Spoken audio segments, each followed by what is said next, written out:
afternoon. I am thrilled to welcome Prime Minister Justin Trudeau, Deputy Prime Minister Freeland, Minister Huson, Minister Gould, Minister Tassi, and MP Collins to Hamilton Mountain today for an important announcement that is so critical to families all across Canada, especially here in Hamilton.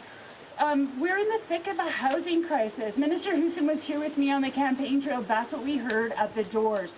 The average house price in Hamilton is now over $1 million. It's surreal even to think about it. And many of our constituents are worried about being able to afford their own home. As a parent of a teenager, I really get you're also worried about your children, how they'll be able to afford a home. And the cost of living keeps going up too. But we have a plan. And it's a good plan. The budget Deputy Prime Minister Freeland presented yesterday, it includes solid strategies for making housing more affordable for all Canadians. I'm incredibly proud to be a part of this government that's making these responsible investments to make it easier for my constituents and for all Canadians to buy a home. And so, the first time I met the Prime Minister and the Deputy Prime Minister, I was still a journalist. It's still weird for me to be on this side of the news conference. It was like 2013, 2014. I don't know if you'll remember this, but you were running for your seat for the first time, and we were meeting at Tim Hortons for the campaign, and the first thing I was told was that the leader of the party at that time, not quite Prime Minister yet, wasn't supposed to do any media. And when he got there, the first thing he said was, "I'm not supposed to do any media, but whatever." And he took the time and he answered all the questions, and it was really personable and friendly, and I was touched. And same with you, like, great interviews, really personable. I was very inspired, and they went inside the Tim Hortons and we waited for the shot after they were done speaking with constituents. I know as journalists you spend a lot of time waiting outside. I'll keep it quick. I appreciate that. But as you were coming out of the Tim Hortons, a man walked up to you and you talked for a minute and then you started hugging and you were both crying, and I was like, I didn't understand what was going on. And you took the time, you came over, I didn't even have to ask, and let me know that you had just encountered by surprise a former RCMP officer who had guarded you when you were a little boy. And I was verklempt. I wasn't supposed to feel that way as a journalist, but it was a beautiful first meeting, and I've been inspired ever since. So thank you very much for being here today. And thank you for, the leadership that you've given us over the past 6 years. And so with that, I would like to turn this over to Prime Minister Trudeau now to talk about a subject discussed by so many families here on Hamilton Mountain and across the city every day, affordable housing.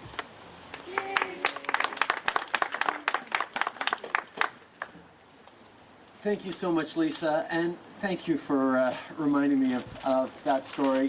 One of the most important things as leaders, as politicians, is to stay connected with people. And over the years, I've been able to travel to Hamilton and come here a number of times for great announcements, but right across the country as well, where you spend time hearing about the concerns people are facing and try very much to build solutions that are going to respond to them. And that's the work that we have to do as politicians. And there's a lot of time for cynicism and criticism, absolutely. But at the same time, the incredible hard work done by MPs like you, Lisa, by the team we have here, is first and foremost always focus on connecting with people and working with them to build a better future for themselves, for their communities. That's why I'm so glad to be here with the Deputy Prime Minister, with Ministers Gould and Tassi and Huson, and Chad Collins as well, local MP.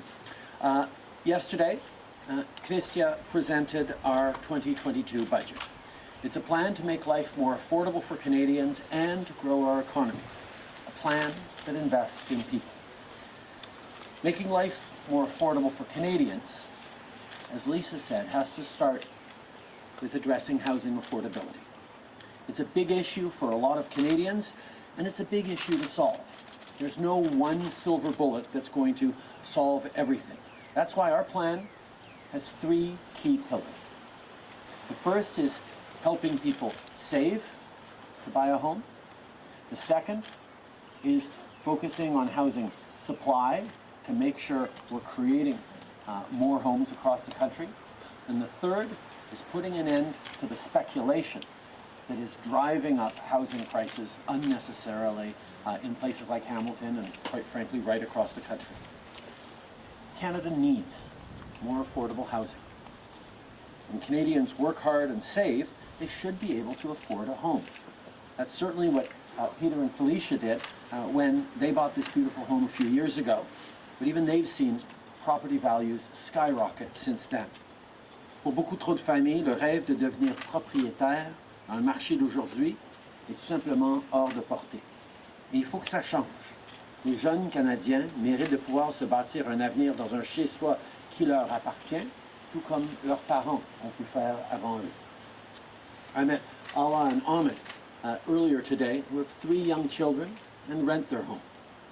We talked about the challenge of home affordability and the fact that even as they're working hard and trying to set aside some money, the growth of prices, the exponential costs of housing just get further and further out of reach, no matter how hard they work now. That's not right. In a country like Canada, we should be able to make sure that people who work hard, who want to start a family in communities they love, should be able to find a home.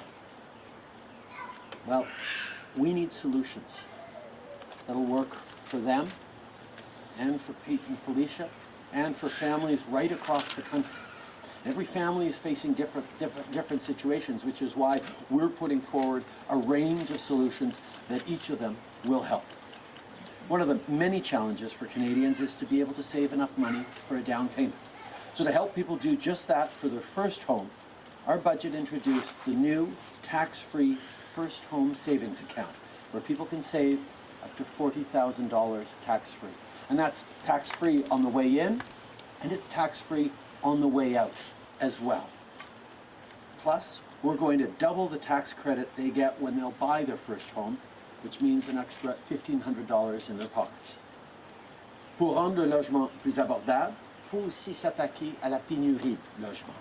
La population du Canada continue d'augmenter, mais l'offre des logements n'est pas en train de suivre. Et pendant trop longtemps, trop de gouvernements ont négligé le problème. So we need to attack the challenge of supply. This budget puts Canada on a path to double housing construction over the next decade, and that'll mean working with provinces, territories, municipalities, and builders.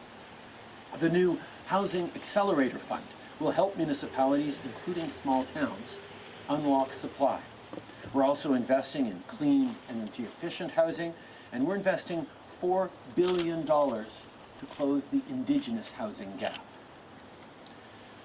Finally, our third pillar is in our plan to make housing more affordable by curbing speculation.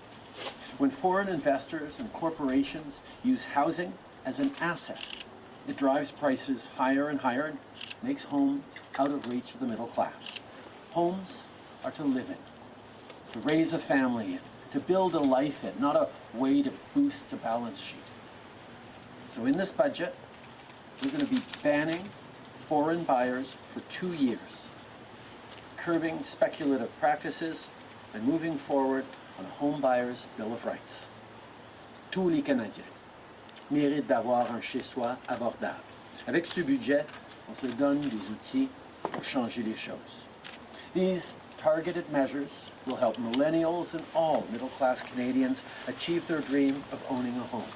Budget 2022 continues our work to help build a strong recovery.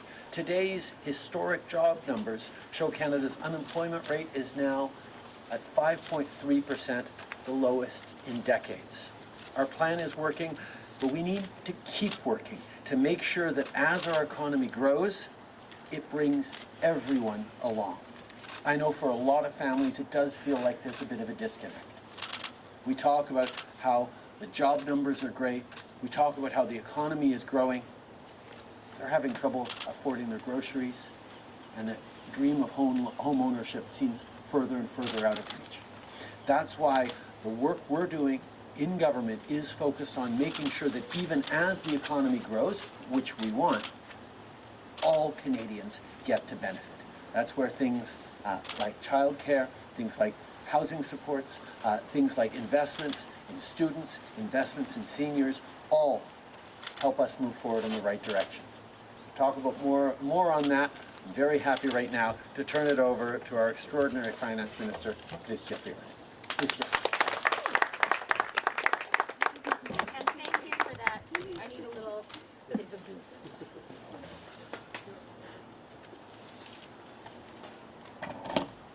Okay, well, good afternoon, everyone, and thank you very much, Felicia and Peter and Little Pete, for hosting us in your really beautiful home, and they have some very good renovations going on inside. I got some tips, and also Ala and Ahmed for talking to us. As you just heard from the Prime Minister, a centerpiece of the budget that we tabled yesterday is investing in people, investing in Canadians. And the evidence shows that when we invest in Canadians, the results are terrific. Just this morning, we learned that as of last month, the Canadian economy has recovered 115% of the jobs lost since the depths of the pandemic. That compares to the US, where only 93% of lost jobs have recovered. And think about that for a minute. When COVID hit, 3 million Canadians lost their jobs. That was 3 million tragedies. 3 million families really, really worry about their future. We've recovered all of those lost jobs and more.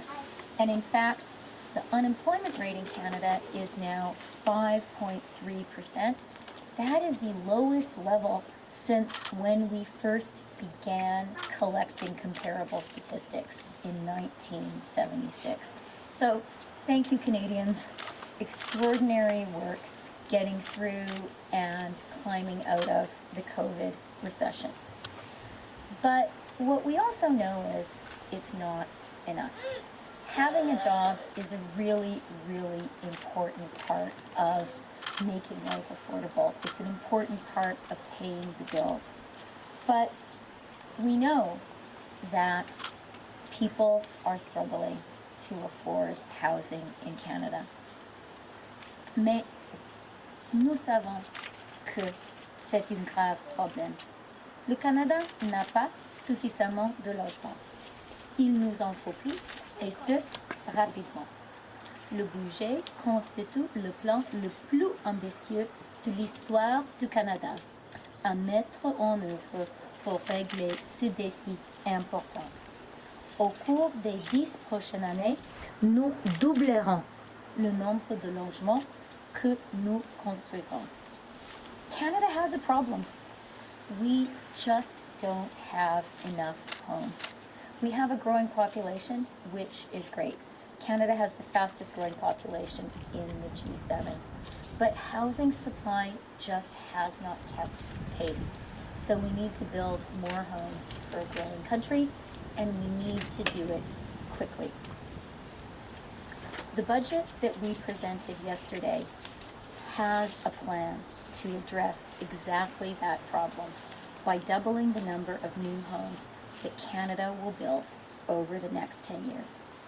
And we also know that we need to make it easier for families like Ala and Ahmed's to get those first keys of their own. Here's how we plan to do that. We'll help Canadians save up for and buy their first home by doubling the first-time home buyer's tax credit and creating a new tax-free first home savings account. We're going to stop foreign investors from buying up properties, and we're going to ensure that houses in Canada are used as homes for Canadian families and do not become a speculative financial asset class. And we're going to support rent-to-own projects and move forward on a home buyer's bill of rights to make the market fairer for Canadians. We need housing that is affordable for everyone, And that means we have to keep on investing to ensure an entire generation of Canadians are not priced out of owning a home. As Canada grows and as our growing country becomes more prosperous, we're going to need to continue to invest year after year after year in building more homes for our growing country. That's what we set out to do in the budget we tabled yesterday. And I now have the real privilege of turning over the mic to my colleague, my friend, Minister Ahmed Hussein, and he's the guy who is in charge of implementing this fantastic housing plan. Over to you, Ahmed.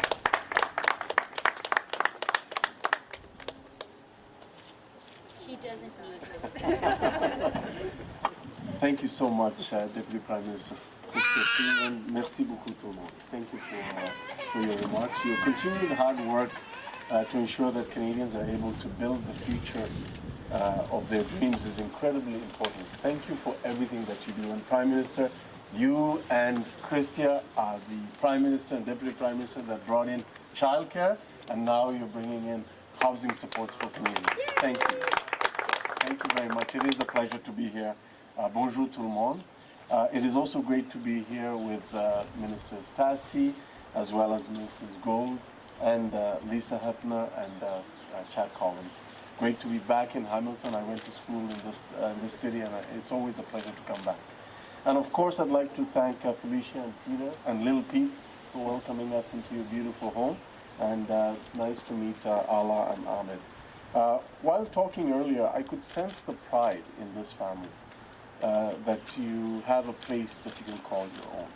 And growing up in social housing in Regent Park for a number of years, I can't even describe the peace of mind that comes with having a safe and affordable place that you can go to at the end of a long day at work or school.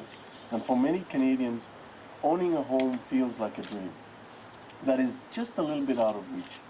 But the bottom line is that, as the Prime Minister said, owning a home should not be a luxury. It should be, it shouldn't be a luxury that is accessed by only a select few. It should be something that should be within reach of all working Canadians that save and work hard towards the dream of home ownership.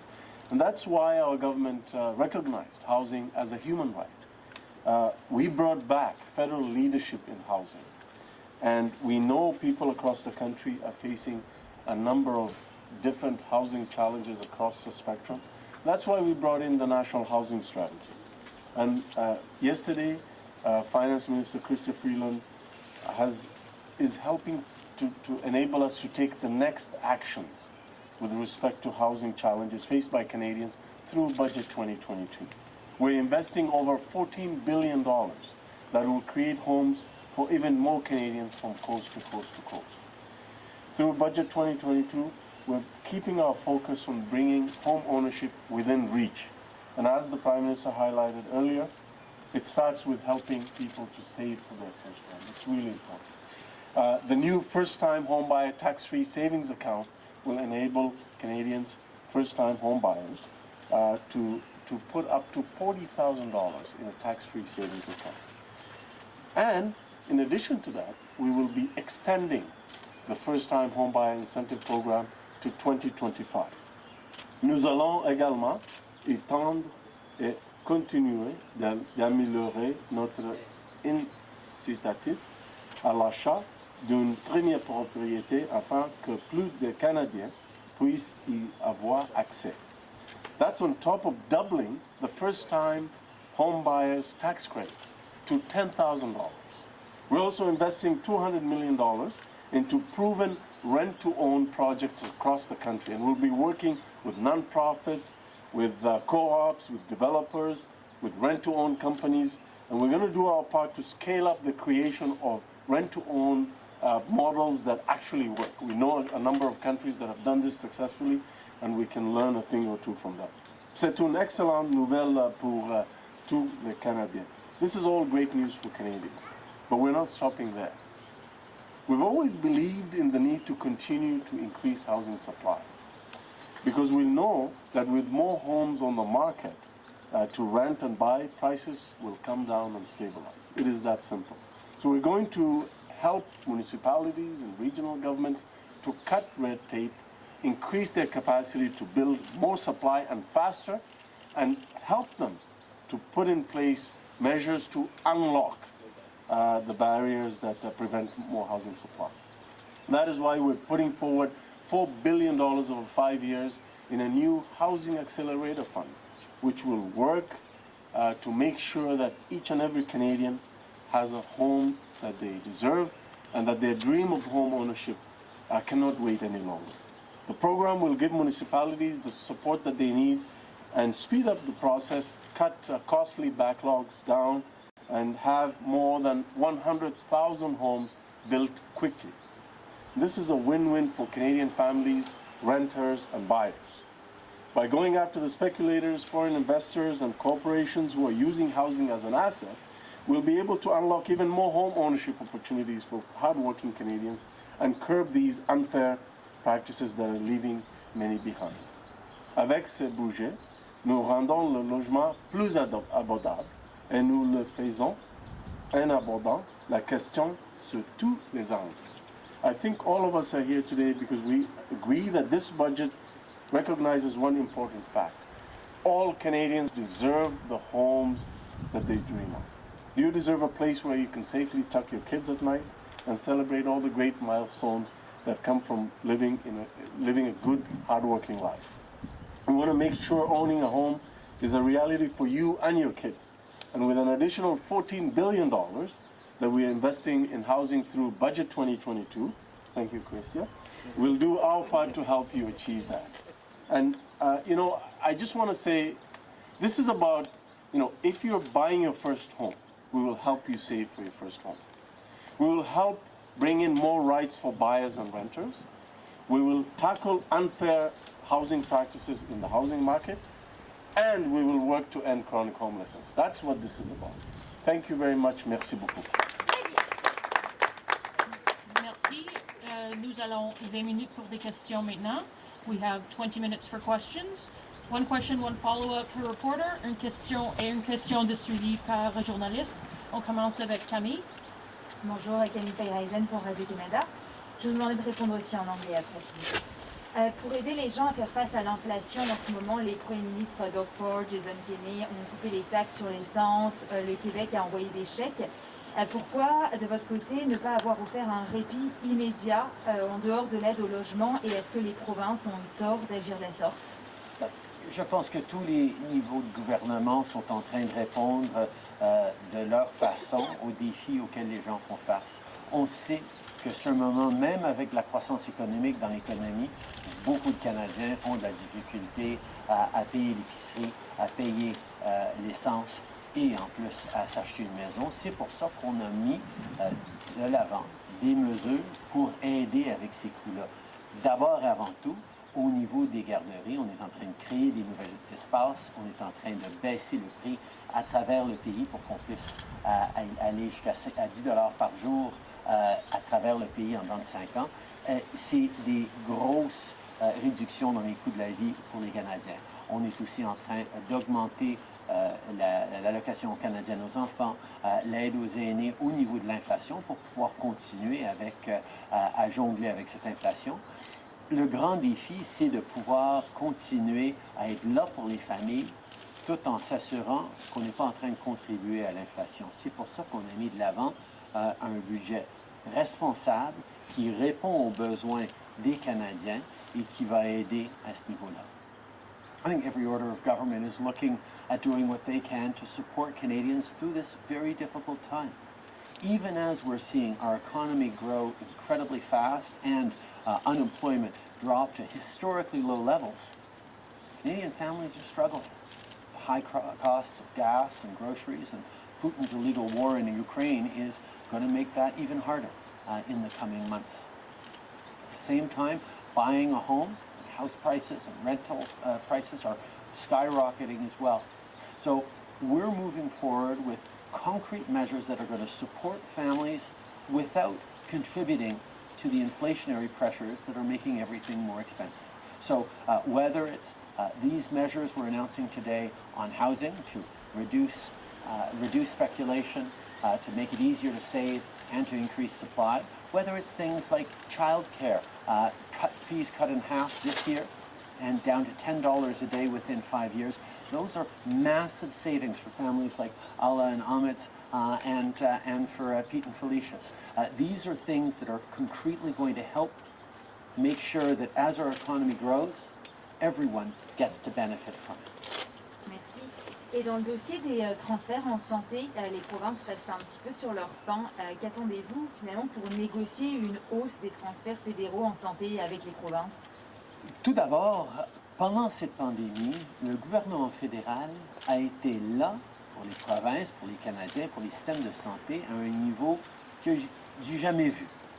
63 milliards de dollars de plus en investissement du fédéral dans le domaine de la santé, grande partie des transferts aux provinces, pour pouvoir justement passer à travers de cette pandémie qui n'est pas finie encore. Mais nous savons en même temps que nous avons besoin d'investir de façon structurante dans nos systèmes de santé. Cette pandémie a démontré à quel point les gens vulnérables sont extrêmement vulnérables. Nos systèmes de santé sont étirés.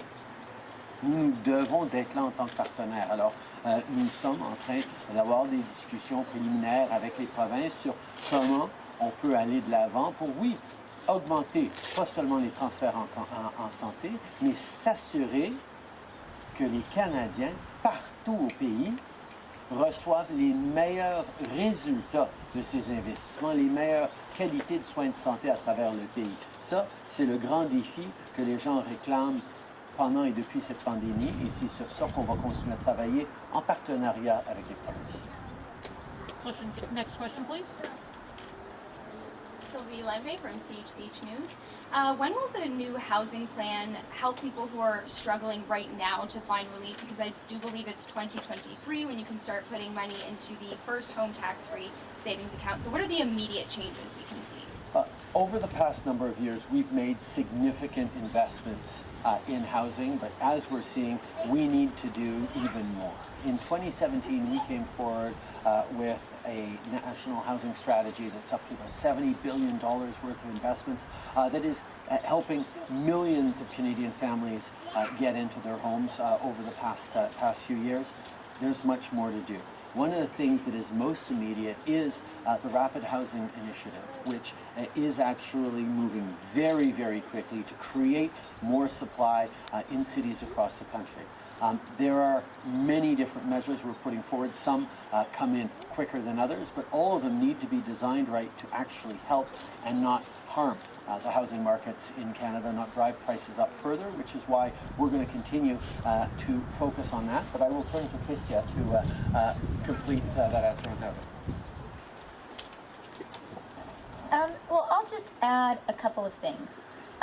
So we do recognize that there's an affordability challenge right now for the most vulnerable Canadians. And that's why part of the housing package is a $500 top-up to the Canada Housing Benefit. So that's going to go to the people who need it most. And it will really help a lot of Canadians and Canadian families to pay their bills. The other thing that I would add is, you know, when I tabled the budget yesterday, I said there is no single silver bullet that is going to solve Canada's housing crisis. Nothing that is going to mean that tomorrow every single Canadian can own a home in the neighborhood where they want to live. Canadians are smart, and they want us to have a plan which is honest and realistic. And so what we're saying with this plan is, for the first time, the Canadian federal government is recognizing that housing supply is a challenge, and that the federal government must and can step in to clear some of the roadblocks that are preventing more new homes from being built. It's not going to be fixed in one day. It's not even going to be fixed in 1 year. We're going to have to continue to invest and invest and invest. And it's not just going to be the federal government. You know, this is an effort that's going to have to be the federal government, the municipalities, the provinces, the private sector, not-for-profits. But what we're all saying here today is we are committed to working hard and to investing and to clearing, those little systemic barriers that are a big part of why not enough Canadians can afford to buy a home. Okay, thank you. And your first stop after presenting the budget is here in Hamilton. Why? Because Hamiltonians are incredibly proud of their city, as Ala and Ahmed talked to me about earlier, and it's a great example of a place that used to be known for a level of affordability that is now stunningly out of reach. You talk about a good typical neighborhood like this one, where the average house prices are $1 million. It just doesn't make sense to a whole lot of people, and I think this is something that we see resonating and reflected across the country. I also remember from the election campaign that we made a big housing announcement here in Hamilton as well. This is something that has mattered to us as a government, to us as a party, and to us as a team for a long time, and it's great to be back in Hamilton. Next question. Good afternoon. This is Lisa Pileski from Global News Hamilton. I'm asking some questions on behalf of my colleagues in Ottawa. Just given that hitting the benchmarks in the budget that you've set for new home construction will depend heavily on take-up by provinces and municipalities like Hamilton, where are we at today? Can you speak to what you expect of these other jurisdictions? I think every jurisdiction across this country and every order of government recognizes that housing is not a luxury that only some should be able to afford in a country like Canada. Families that work hard, that want to build a future for themselves in neighborhoods that they love, need to be able to get into the housing market. And unfortunately, what we're seeing for far too many people is no matter how hard they work as young families, the benchmarks and the cost of entry into the housing market just seems to get further and further away faster than they can save and can move forward. This is a problem not just that the federal government needs to solve, although we have significant levers that we've put forward to help solve it, but it's for provinces and it's for municipalities. And we recognize, for example, that one of the challenges on municipalities isn't so much that they can put in huge amounts more money, because we all know how strapped municipal budgets are, but with federal investments that are targeting and supporting municipalities to unlock new supply, whether it's by accelerating permitting processes, whether it's by giving them supports for new developments, whether it's looking at conversion of existing stock, whether it's through things like the Rapid Housing Initiative. There are lots of things that an active, engaged federal government can do to help municipalities solve this challenge that they know is a huge reality for all their citizens. So yes, it's going to require all orders of government to work together, but I think we've demonstrated a few things during this pandemic, and one of them is that Canadians want to be there for each other, and the other is that orders of government can work together very effectively to solve crises and challenges, and that's exactly what we're counting on people to do all together for Canadians. And given that the federal government owns so much property in the country, is there a role for the federal government to build homes on its own property to, in effect, become a landlord or residential property developer? I think the federal government knows that there are many things that we can do to help, and making more federal lands available to create housing is a very good idea, but we know that housing developments are best partnered with builders, with municipalities, with people who have the experience in doing it. The federal government is there to create the conditions and the supports to make it happen, and that's why we are so confident that we're going to be able to double the amount of new homes in this country in the next 10 years. Thanks very much. Next question, please. Hi, Nicole Thompson, the Canadian Press. The budget contained few details about how the new dental care program will actually work. Will it be administered by the federal government, or will that be downloaded to the provinces? It's not right that in Canada, whether or not you can get a rotten tooth fixed depends on what your income is, or whether or not you have insurance. That's why moving forward with dental care for low-income Canadians is a priority of ours that we have put at the heart of this budget. We are going to work in partnership with provinces and territories and across jurisdictions to make sure that we are targeting supports first in the first 12 months to kids under 12 from low-income families to be able to access free dental care, and then over the coming years expand it so that every Canadian, every Canadian has access to dental care by focusing on making it available to low-income Canadians. This is a priority we've had. There's, as in so many things in this budget, work to do to deliver it.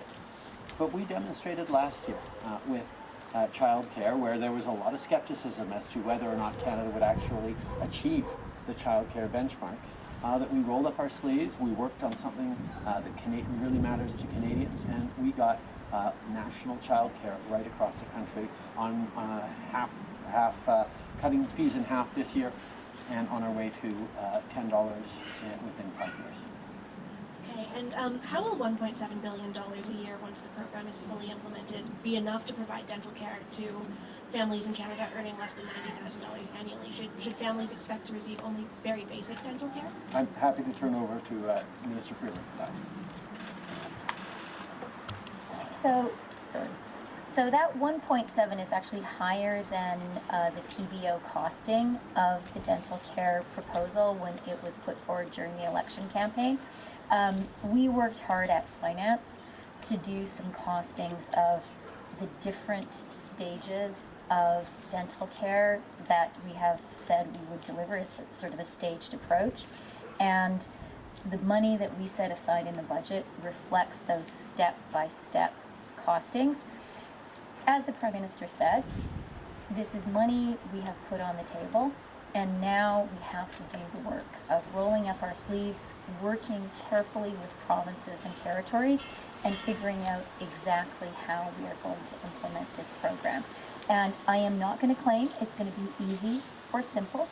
A collaborative approach always takes time, and it takes lots and lots of conversations. That's what all of us here actually discovered in working on early learning and childcare.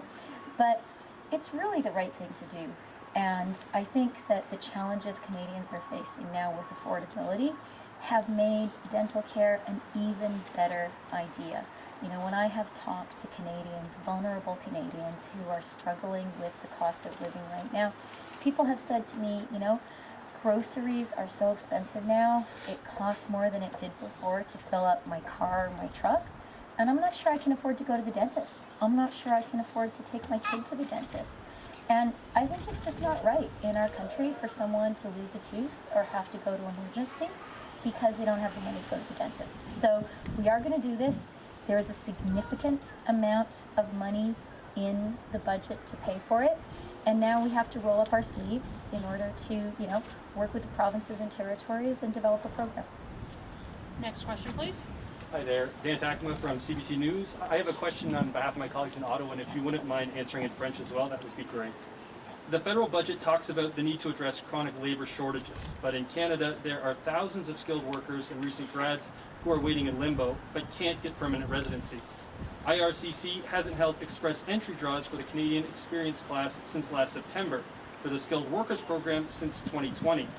Can you give them a concrete date as to when draws, which used to happen every 2 weeks, will happen, and what those whose visas are expiring in the coming weeks and will have to leave Canada because your government hasn't allowed them to apply for PR, will they be granted an extension on their visas? Canada is a country that has benefited incredibly from people coming here from all around the world and building a life for themselves, building communities for all of us, and building a stronger Canada. And we're going to continue. Obviously, the 2 years almost in which Canada had closed its borders because of COVID-19 created challenges and backlogs and delays in getting in the labor force that we need, getting in the new Canadians that we need to build the future. And that's why the Department of Immigration is working incredibly hard with some of the most ambitious targets Canada has ever seen, over 400,000 new Canadians to be coming in this year. At the same time as we're dealing with refugee crises, of bringing in over 40,000 Afghan refugees, of responding to the humanitarian disaster that is Putin's illegal war in Ukraine.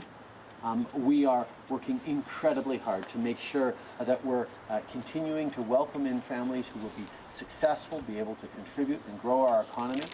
And I can assure you that Immigration and Citizenship Canada is pulling out all the stops to solve the challenges that our system is facing right now. L'immigration est une partie essentielle de notre avenir en tant que pays. Ça bâtit ce pays jusqu'à ces jours-ci et nous allons continuer d'investir pour s'assurer qu'on a le meilleur système au monde.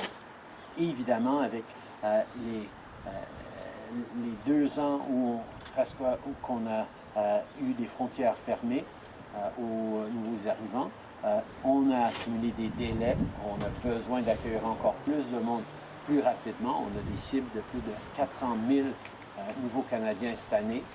En plus de tout le travail qu'on est en train de faire sur les réfugiés, que ce soit les Afghans ou les Ukrainiens ou d'autres, nous allons continuer d'être là pour assurer un système d'immigration rapide, fort et équitable. Thank you. Hamilton, like a lot of cities across Canada, has seen a lot of new subdivisions go up and be built, but those houses are not only unaffordable to a lot of people, they also don't seem to lower the price of the older housing stock. You talked about this neighborhood and the prices they're seeing here, $1 million. So how will you make new housing built that is actually affordable, and how are you defining affordable? And if you wouldn't mind French as well. One of the things we've been talking about is that there needs to be a range of measures we put forward to address the housing crisis across the country. The first one is to make sure that Canadians have an easier time saving up for their first home. But we're also going to be investing in supply to create more supply. We're also going to be stopping speculation. So many of new homes are being looked at as assets, as investments, as opposed to places to raise families and create communities.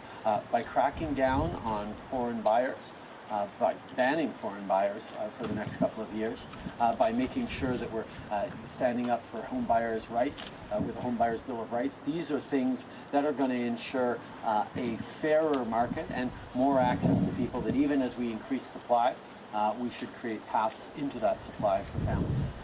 Nous savons qu'on a des défis au niveau du logement à travers le pays. C'est pour ça que nous mettons de l'avant une gamme de solutions pour, oui, aider les Canadiens à épargner, oui, créer plus d'offres de logements à travers le pays, mais aussi en limitant l'utilisation d'achats de logements comme investissement. Des maisons, c'est pour élever des familles, c'est pour bâtir un avenir, une communauté.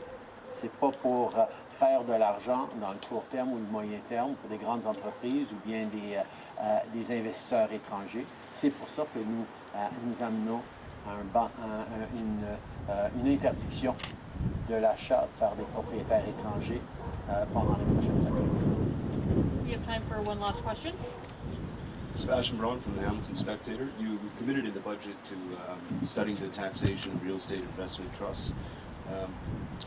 Why is it taking it so long, and why don't you just do it? These trusts have amassed massive portfolios of rental properties all across the country, often hiking up rents, pushing tenants out, in effect financializing the housing market, which seems to be something that you guys want to stifle. So. Yeah, as I said, we will be cracking down on the financialization of the housing market. Houses aren't supposed to be assets for wealthy investors. They're supposed to be homes where families can raise their kids and create neighborhoods and communities. So on that, I'll pass it over to Chrystia Freeland. Yeah, thank you, Prime Minister, and thank you for the question. So this is something we are absolutely committed to doing. We were very clear in the budget, and the Prime Minister has been very clear today, that our government believes the financialization of housing is a problem.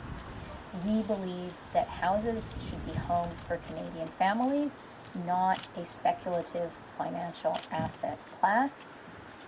Our tax system and our investment system are complicated, and we are committed to acting. We're also committed to doing it carefully. But make no mistake, we are going to act, because this is a problem for Canadians, and Canadians want us to act to end the financialization of housing. And I do want to say one more thing about supply, if I may. So there was a really good question a moment ago about how, there are these new homes being built, new suburbs springing up, but the houses there don't seem to be less expensive. And we have these new suburbs, but the houses in older, beautiful neighborhoods like this one don't seem to be getting less expensive either. So what's going on and what can you do about it? And I just want to emphasize how important the supply side of this is. There are a lot of challenges with housing in Canada, and that's why our housing plan has a lot of different planks in it. But the most fundamental fact is our population is growing faster than our supply of housing. It's just a problem of numbers and of math. And as a country, we want to be a growing country. And it is great that we are a growing country. But in order to be a country that grows in a healthy, sustainable way, we just have to build more homes. And at its heart, that's what this plan is about. Okay, we'll take your last question. House flipping is a big issue here in Hamilton, and I know in the budget you guys spoke about some measures that will look to handle this problem. People buy a home and sell it in less than 12 months. What sort of things are we talking about here? Are we talking about taxes, We are talking about the fact that if someone buys a house and resells it within 12 months, they're not going to get the same kinds of advantages, tax advantages, that someone would get when they sell their primary residence after having lived in it for many years. We do not want people to think of buying homes as a way to make money rapidly. Homes should be for families to grow in, and quite frankly, the folks who are using them as investment vehicles by flipping should not be getting the same kinds of advantages that families like Peter and Felicia will have when they choose to upgrade in a few years from this beautiful home. They should not be treated the same way as a speculator who's flipping a home every year. These are things that we're moving forward on the budget. Again, with the focus on making sure that families across this country can get into their first home, can start that path towards building a better future for themselves and their kids. Thank you. That concludes today's press conference. Merci. Ceci met fin à la conférence de presse. Merci tout le monde.